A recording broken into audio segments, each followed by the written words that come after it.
She thought she was fighting for justice, but what if she was just fighting her own darkness? A betrayal so deep, it led to a deadly choice. In this shocking true crime story, witness the twists that no one saw coming and the devastating moment that changed everything. What happens when love turns to rage? Stay tuned, because the end is just as twisted as the beginning. The air was heavy with tension. The dim glow of a single lamp painted the room in shadows. A half-empty wine glass sat on the table, a crimson smudge on its rim. A faint hum of traffic outside seemed to echo the turmoil within. She sat alone, hands trembling, a torn letter in her grasp. The words were sharp, cutting through her like shards of glass. Her husband's name, another woman's name. Plans, secrets, promises, they were all there. Her breath quickened. The betrayal stung like a slap, but anger simmered beneath the pain. She stood, her footsteps soft against the wooden floor. The room smelled of lavender, masking the decay of trust. Her mind raced as she reached for the phone. The screen glowed, reflecting her teary eyes. She hesitated, her finger hovering over the call button. But the need for answers outweighed the fear. The dial tone rang out, cold and monotonous. A voice answered, calm, familiar, yet distant. "Hello." His tone was casual, unsuspecting. She froze, her mouth dry. The sound of laughter echoed faintly in the background. It wasn't her laugh. Her heart sank. "Where are you?" she managed to whisper, her voice barely audible. "Work," he lied effortlessly. She clenched the phone, her knuckles white. "Don't lie to me." Her voice sharpened, anger breaking through the surface. There was silence on the other end. It stretched, taut and unbearable. Then came the stammering, the excuses, the unraveling of his story. Her chest heaved as the reality set in. The betrayal wasn't imagined. It was real, and it was unfolding before her. The sound of a door creaking open startled her. She turned quickly, heart pounding. The shadows seemed to shift. Her husband stood there, his face pale, caught mid-lie. Behind him, a woman emerged, young, beautiful, and unaware of the storm she had walked into. The silence in the room was deafening. Time seemed to freeze. But the storm within her was just beginning. The young woman hesitated in the doorway. Her eyes darted between the husband and his wife. An awkward smile played on her lips, as though unsure whether to retreat or stay. The air felt electric, charged with unspoken fury. The wife's gaze fixed on her husband. Her voice, low and trembling, sliced through the tension. "Who is she?" He opened his mouth to respond, but no words came. The young woman shifted uneasily, clutching her handbag like a shield. I didn't know you were married," she stammered, her voice barely above a whisper. The wife took a slow step forward. Her pulse roared in her ears, each heartbeat pounding like a drum. "Didn't know," she repeated, her tone icy and sharp. The husband raised his hands in a feeble attempt to calm her. "Let's just talk about this," he pleaded. The wife laughed bitterly, a sound that echoed off the walls. "Talk? Now you want to talk?" The room grew suffocating, the tension pressing down like a weight. The young woman took a step back, her heels clicking against the hardwood floor. "I'm sorry," she said, voice trembling. "I didn't mean to cause any trouble." The wife turned to her, her eyes blazing. "You didn't cause trouble. He did." Her finger pointed at her husband, trembling with rage. He tried to speak, but she cut him off. "You lied to me. You made me look like a fool." The young woman mumbled something and slipped out the door. Her hurried footsteps faded into the distance. Now it was just the two of them, the wife and her husband. The silence between them was suffocating. She stared at him, her chest rising and falling with ragged breaths. "You ruined everything," she hissed. His face was pale, his eyes darting around the room as though searching for an escape. "Please," he whispered. "It's not what you think." Her laughter was hollow this time, devoid of any warmth. Not what I think. She stepped closer. Then what is it, exactly? The knife block on the counter caught her eye. A glint of metal under the dim light. Her thoughts grew darker as the storm inside her reached its peak. Her eyes lingered on the knives. The polished steel gleamed, sharp and ready. 1,000 thoughts raced through her mind, each darker than the last. He took a cautious step back, sensing the shift in her demeanor. "Let's just talk." "Please," he said, his voice trembling now. But she didn't respond. Her feet moved on their own, carrying her toward the counter. The sound of her breathing filled the room, shallow and uneven. She reached out, her fingers curling around the handle of the largest knife. The weight of it in her hand felt strange, solid, heavy. He froze, his eyes wide with fear. "Wait, don't do this," he stammered. "This isn't you." She turned slowly, the knife gleaming in her grip. Her expression was unreadable, a mask of fury and despair. "You don't know who I am," she said, her voice low and steady. "Not anymore." He raised his hands in a gesture of surrender. "Please, we can fix this." Her laughter cut through the room like broken glass. "Fix this?" She stepped closer, the knife pointed slightly downward but unmistakably a threat. "Tell me, how do you fix a marriage built on lies?" He took another step back, bumping into the edge of a table. The wine glass tipped over, its contents spilling in a slow, red trickle across the wood. The liquid spread, dark and ominous, soaking into the tablecloth like blood. "I didn't mean for this to happen," he said, his voice cracking. "It was a mistake." Her grip tightened on the knife. "A mistake," she repeated, her tone bitter. "A mistake is forgetting to take out the trash. This is a choice." The room seemed smaller now, the walls pressing in around them. He glanced toward the door, calculating the distance, but she saw it. "Don't," she warned, her voice sharp as the blade. "You don't get to run. Not now." He swallowed hard, his Adam's apple bobbing. Every muscle in his body tensed as she took another step forward. The weight of the moment hung heavy between them. She was close enough now that he could see the tears glistening in her eyes. But her hand didn't waver, and neither did the knife. His breathing grew rapid, chest rising and falling like a man cornered by a predator. "Listen to me," he begged, his voice breaking under the weight of fear. "I love you. I made a mistake, but it doesn't change that." She flinched at the word. "Love." Her grip on the knife tightened. The room seemed to shrink further, the shadows deepening. The scent of spilled wine mixed with a faint aroma of lavender, creating an unsettling sweetness in the air. She tilted her head slightly, her eyes narrowing.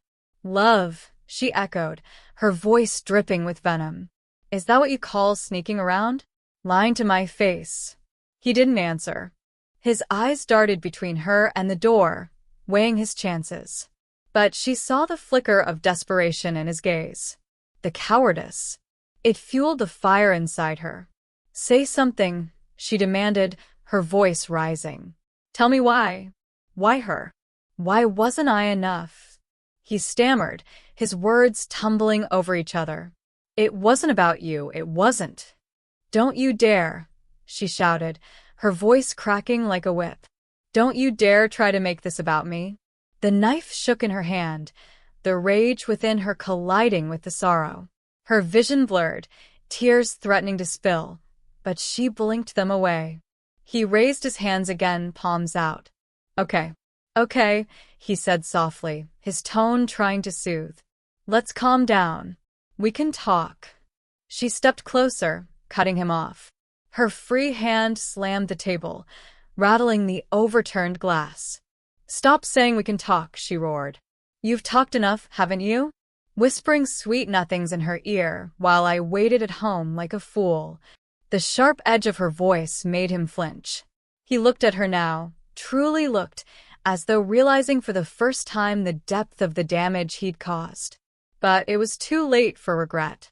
The knife gleamed again under the dim light as she raised it higher. The distance between them was gone now. Her breathing slowed. Her heart pounded like a war drum. And in that moment, she felt something shift inside her. Something she couldn't take back. The silence was suffocating. Her hand trembled as the knife hovered between them, its tip glinting like a predator's fang. His eyes, wide and pleading, darted to her face, searching for mercy. But all he saw was pain. Raw. Unrelenting. He raised his voice, a desperate whisper. Please, just think about this. Her lips curled into a bitter smile. I've thought about it, she said, her voice low, deliberate. For weeks, I've felt it. The distance. The lies. And tonight, everything became so clear. His breath hitched, his back pressing against the wall now. I was wrong, he pleaded. I made a mistake, but I can make it right. Her head tilted slightly, as if considering his words. Right, she repeated. You think you can fix this with promises? Her voice cracked on the last word, betraying the hurricane of emotions beneath her calm facade. The shadows on the wall danced, warped by the flickering light. The knife felt heavier in her hand now, as though the weight of her decision had seeped into the steel. The spilled wine had reached the edge of the table, dripping steadily onto the floor. Each drop seemed to echo in the suffocating stillness. He swallowed hard, his voice barely audible. I'll leave her. I'll do whatever it takes. Just don't do this. For a moment, her expression softened. The hint of a tear shimmered in her eye, threatening to fall. But then she shook her head, her grip tightening once more. It's not about her anymore, she said, almost to herself. It's about what you took from me. My trust.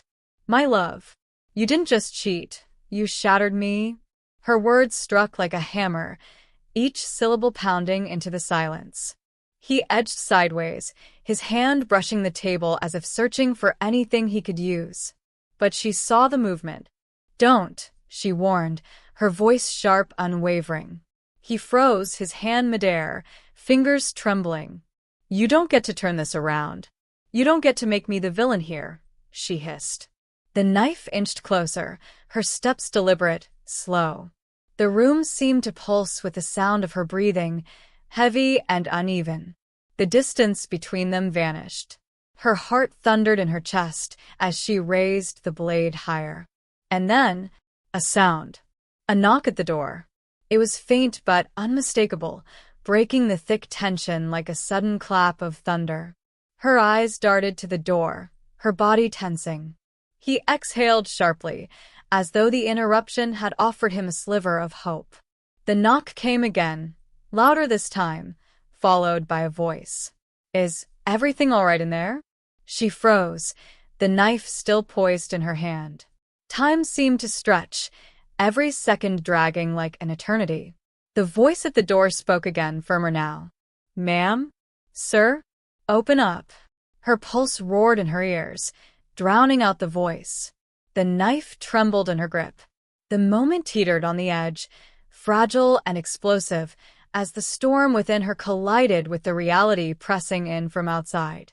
The voice at the door grew more insistent. Open the door, or I'll have to come in. Her eyes flicked to the door, then back to her husband. His expression shifted, a flicker of hope blooming in his desperate eyes.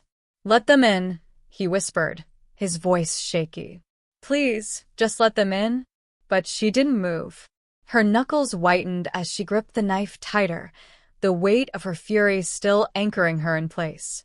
The knocking grew louder, sharper, reverberating through the small room. Ma'am, the voice barked, stern and commanding. We're here to help. Open the door. Her breath hitched as the walls seemed to close in. The lavender scent clung to the air, sickly sweet, suffocating.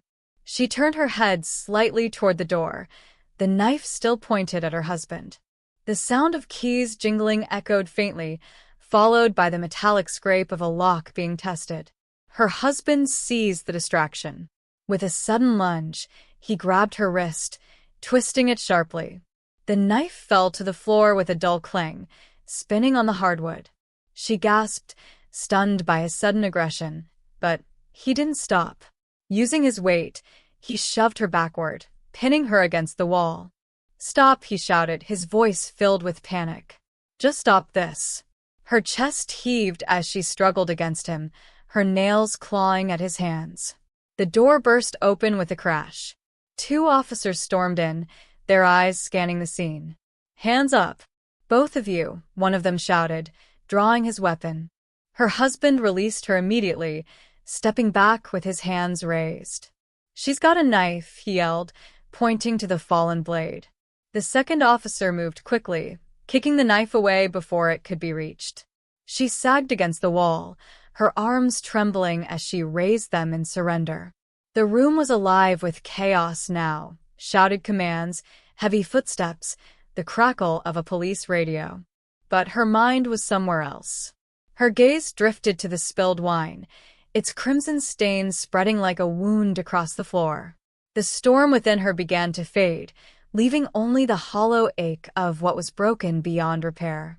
The officers moved in, their presence a wall of authority, but she barely noticed. Her husband's voice cut through the haze, trembling with relief. "She was going to kill me," he said, his words laced with desperation. She snapped. "I had no choice." She laughed softly, bitterly, her voice like a ghost in the chaos. "No choice," she murmured, her eyes meeting his one last time. "You made yours a long time ago." And as they cuffed her hands, she welcomed the cold steel on her wrists. It was the first thing that felt real in a long, long time. The chill of the cuffs bit into her skin as the officers guided her toward the door. Her steps were heavy, each one dragging her farther from the life she once knew. The hallway outside was dimly lit, the fluorescent bulbs casting a harsh, unforgiving glow. She glanced back over her shoulder. Her husband stood there, framed in the doorway, his face pale, his hands still trembling. For a moment, their eyes met.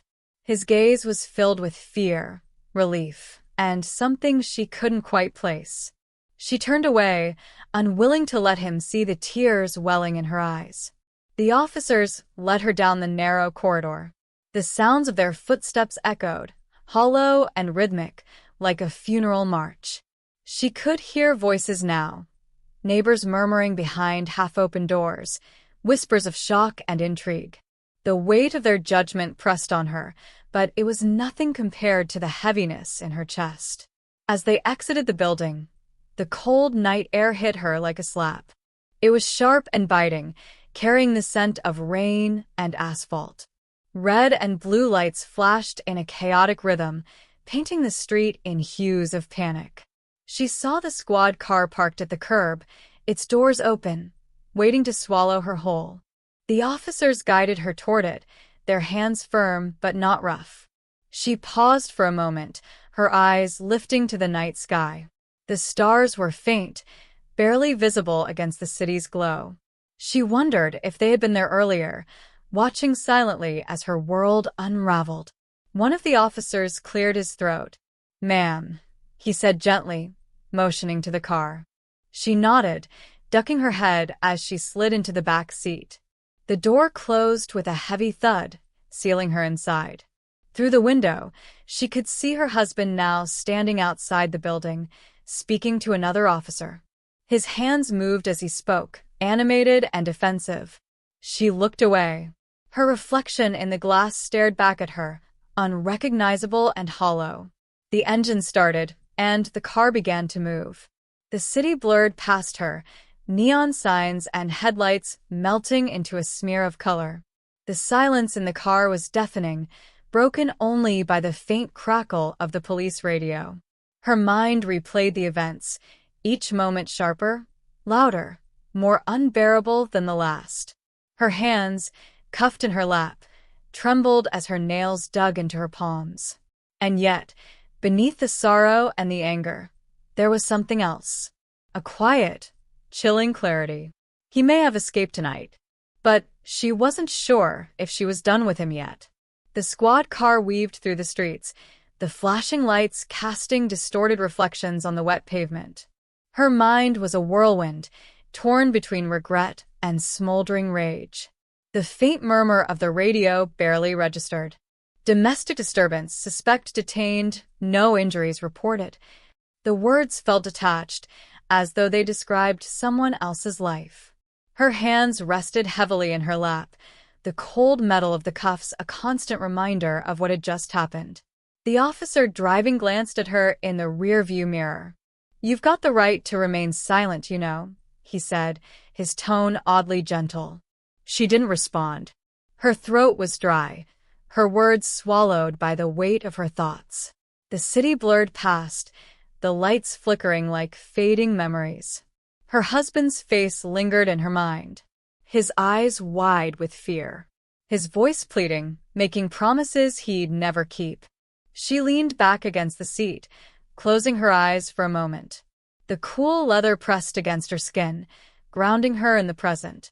But the storm inside her raged on, refusing to be silenced. The car slowed, pulling into the station's parking lot. The engine cut off, leaving a heavy silence in its wake. One of the officers opened her door, his expression neutral but professional. "Step out," he said.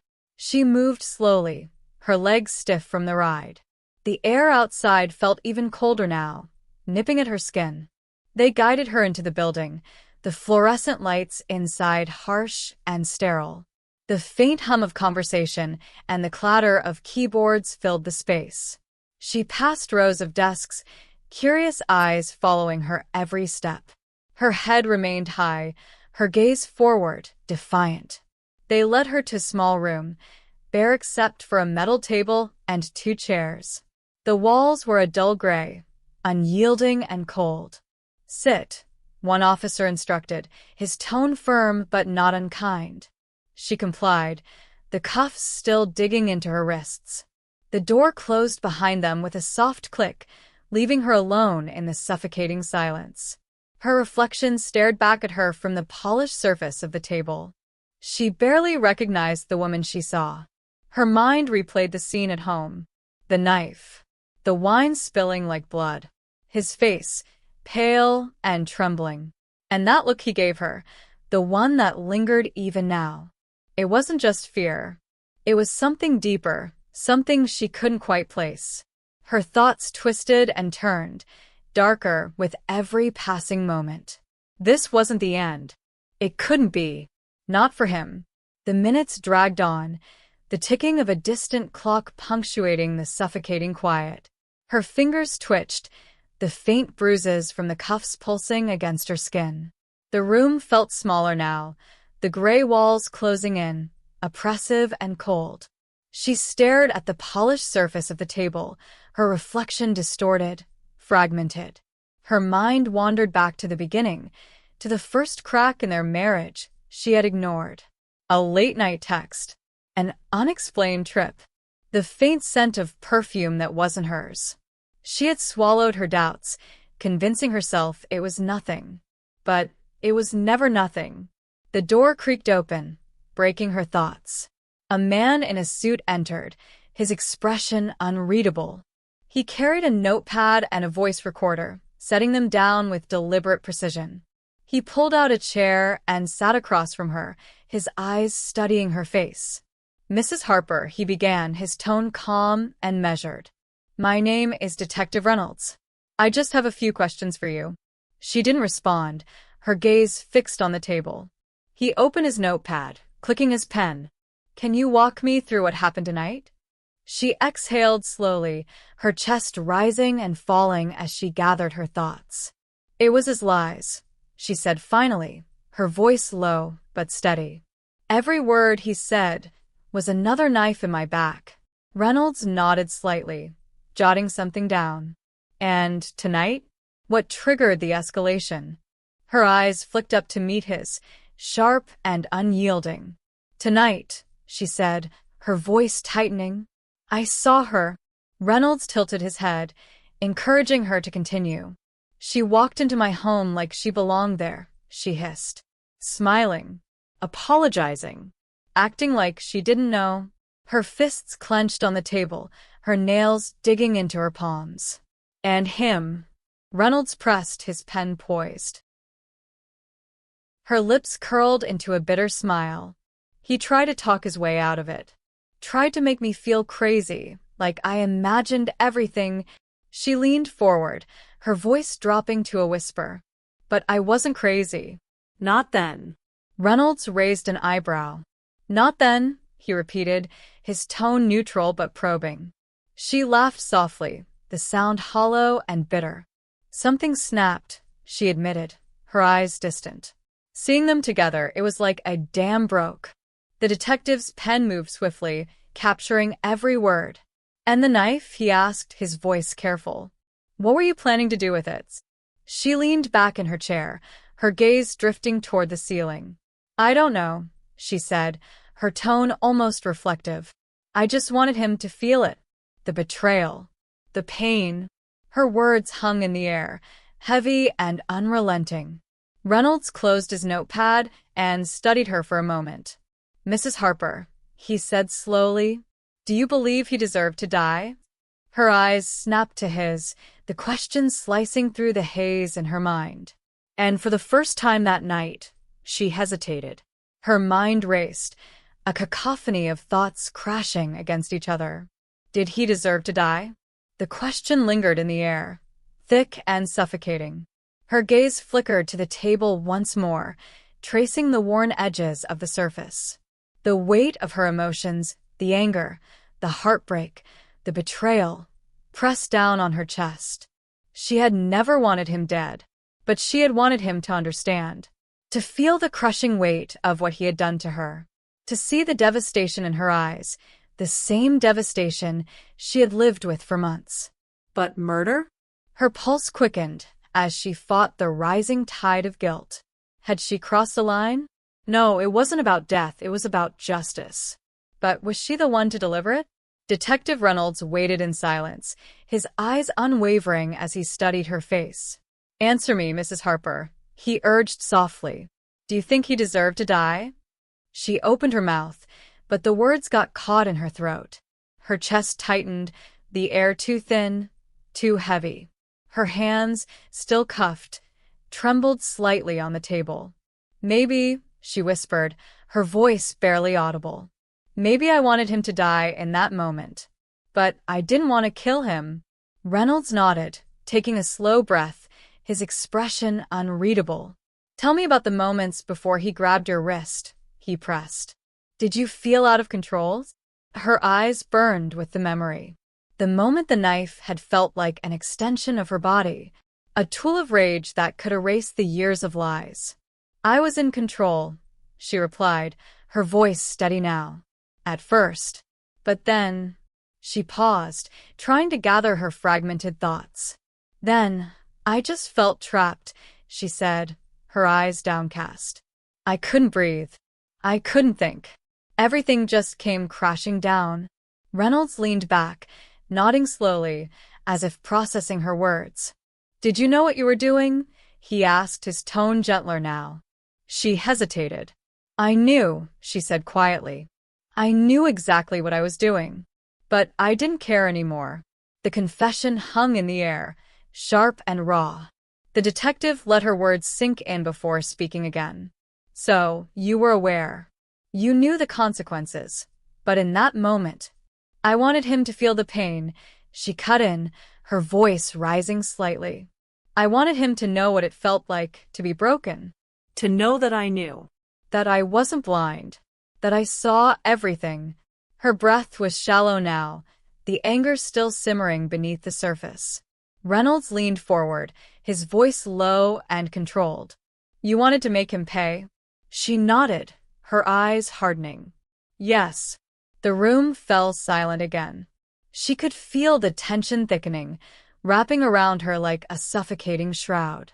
The weight of her confession had shifted the air in the room, but it hadn't lifted the burden inside her.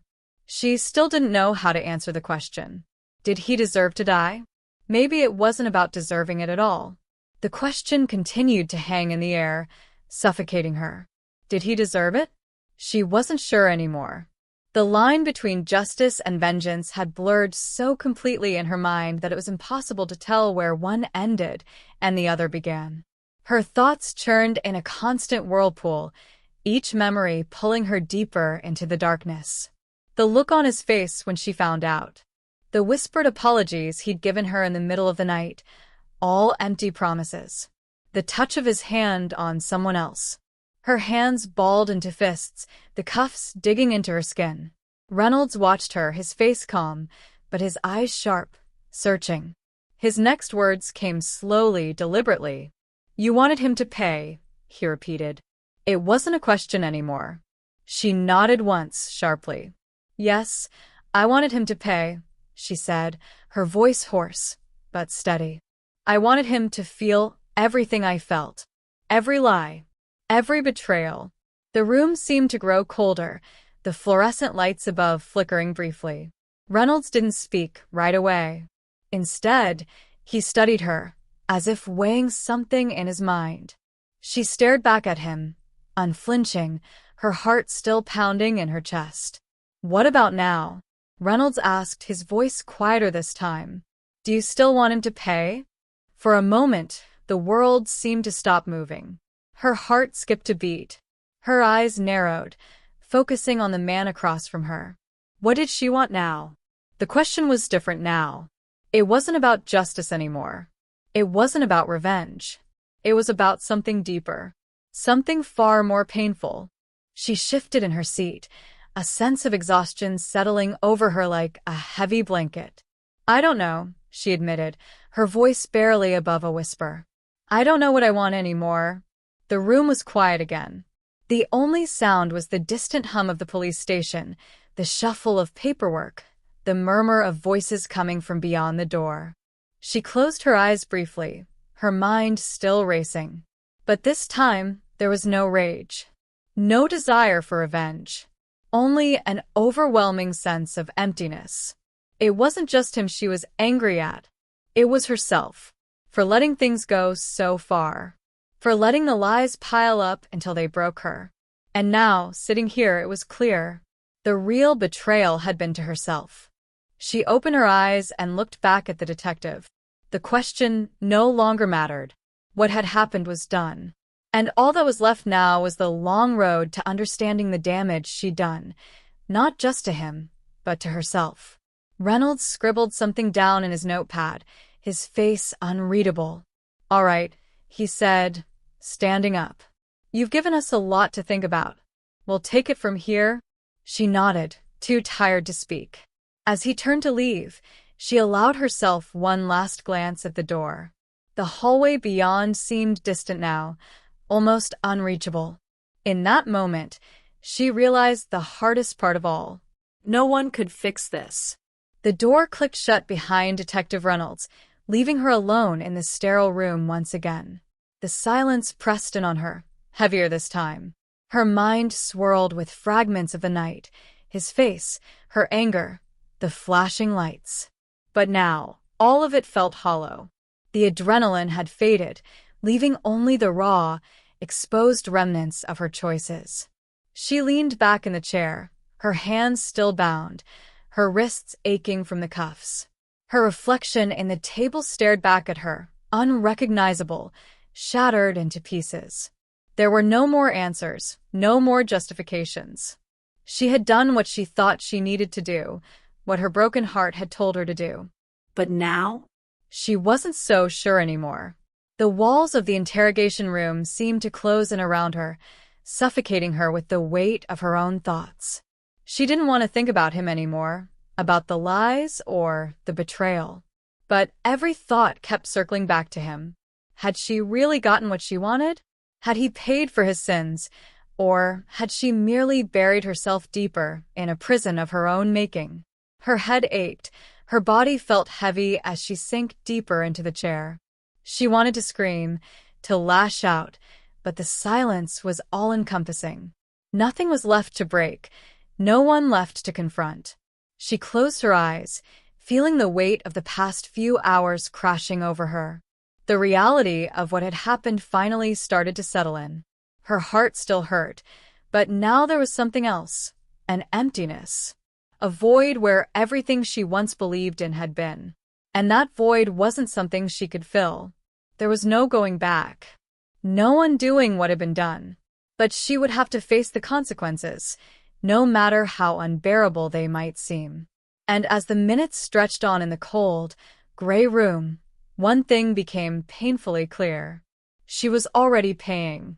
Time stretched on, slow and unrelenting, the minutes blending into an indistinguishable blur. Her wrists ached, the cuffs still pressing into her skin. The room felt like a tomb now, silent and suffocating, save for the distant hum of the station. Her thoughts were fragments, scattered and sharp, none of them able to find peace. She couldn't remember the last time she'd truly felt alive. She couldn't recall when the love she once felt for him had started to fade, replaced by a gnawing emptiness. Everything had unraveled so quickly. The chaos, the rage, the knife, the shattered trust. And in the end, there had been no resolution. She had demanded control, had tried to take it back, but now she saw it. All she had done was lose herself in the process. Her breath hitched as her gaze drifted to the floor, where the shadows danced in the dim light. What had she really wanted in the end? Was it closure? Revenge? Or was it simply to feel something, anything, that could pierce the numbness that had settled in her soul? There was a knock at the door. Her heart skipped in her chest. The door creaked open slowly. Detective Reynolds stepped back into the room, his expression unreadable, but the weight of his presence undeniable. "I'm afraid we need to take you downtown," he said, his voice professional. Her eyes met his, but she said nothing. What else was there to say? She knew what was coming. The long hours in a holding cell, the questioning, the trial, and eventually, the sentence that would define the rest of her life. Everything she had feared was now inevitable. "All right," she whispered, her voice hoarse. She stood up slowly, her body feeling foreign and heavy, as if she were walking through someone else's nightmare. Reynolds uncuffed her wrists, replacing them with new, tighter cuffs. She didn't resist. She didn't speak. As he led her down the hallway, the door behind her slammed shut with finality, echoing through the station like a verdict. The world outside felt like a distant dream, disconnected from the woman she was now. She passed through the corridors, the cold fluorescent lights buzzing above her. Each step was like a countdown. The uncertainty was gone, replaced with the terrifying certainty that everything had changed forever. Her life had collapsed into this singular moment, this moment that would define everything she had been and everything she could ever be. As they reached the exit, the weight of the cold night air hit her like a physical blow. The sirens wailed in the distance, but they felt like a soundtrack to her own unraveling. She took one last look at the city, but it no longer felt like home. Everything felt distant, faded, and as she was led to the car, the reality of her actions, of everything she had done, settled in like a stone in her stomach. She had wanted justice, but in the end, she realized it wasn't justice she had found. It was just more darkness. The car sped through the streets, the engine humming steadily beneath her. She sat in the back seat, her hands cuffed, her body still, as though every inch of her had been drained of life. The city outside seemed distant, like a fading memory, blurring past her as if it were someone else's world. Her eyes were hollow, lost in a sea of thoughts she couldn't quite capture. The cold metal of the cuffs bit into her wrists, but it barely registered. The weight in her chest was heavier. She had made her choice, and now she was here. The familiar streets of her neighborhood passed by, unfamiliar now, foreign. She thought about the house, the one she'd called home for so many years. It was just a shell now. A monument to a life that no longer existed. The car turned a corner, heading toward the precinct.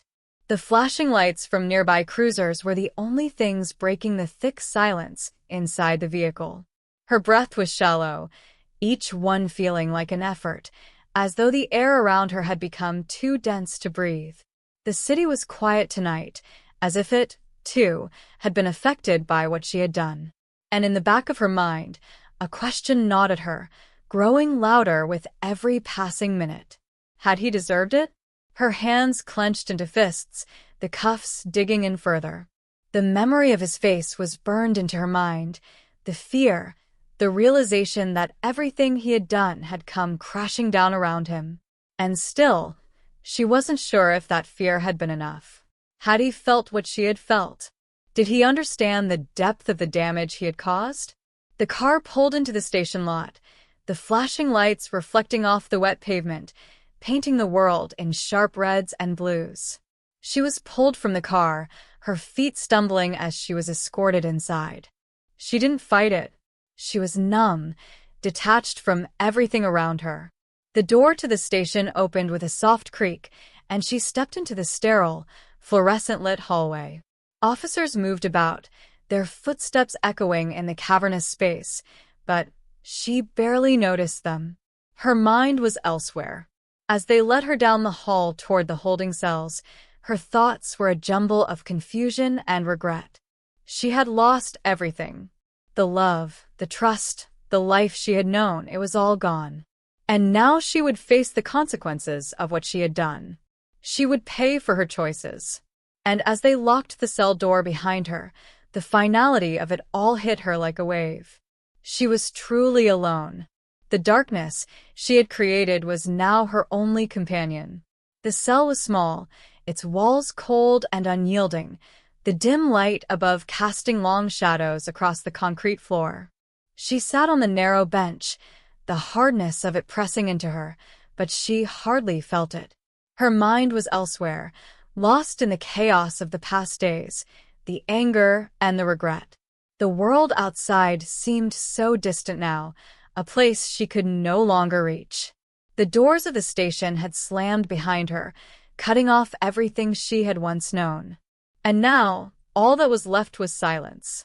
Her thoughts drifted back to him. The way he had pleaded, the desperation in his eyes when he had realized that she knew. Had she wanted to hurt him? Or was she just trying to survive the pain he had caused? She wasn't sure anymore. There had been a time when they had loved each other, when the future had seemed bright and full of promise. But those days were long gone, buried beneath the lies, the deceit, and the shattered trust. Her hands were still raw from the cuffs, but they seemed so insignificant now. It wasn't the physical pain that haunted her, it was the emotional weight. The realization that she had lost herself in the process. She had fought for control, but in the end, she had lost it all. Her breath came in shallow bursts, the heaviness in her chest, making it hard to think. There was no one left to talk to, no one to understand. The emptiness had swallowed her whole. The door of the cell opened, and a guard stepped inside, breaking the silence. He said nothing, just motioned for her to follow. She rose slowly, her legs unsteady beneath her, the weight of her actions still pressing down on her. As they walked down the hallway toward the interrogation room, her mind seemed to numb out, her steps mechanical. She had no idea what awaited her, but at that moment, she realized it didn't matter anymore. The world had moved on. And she was just a shadow of the woman she had once been. They reached the door, and as the guard stepped aside, she glanced once more at the sterile, white walls. She had crossed a line that night, and now there was no turning back. The past was behind her, and the future, uncertain and dark, loomed ahead. But as the door closed behind her and she took her seat, she felt a strange sense of relief. For the first time, she had nothing left to fight for. And in that silence, she finally let go.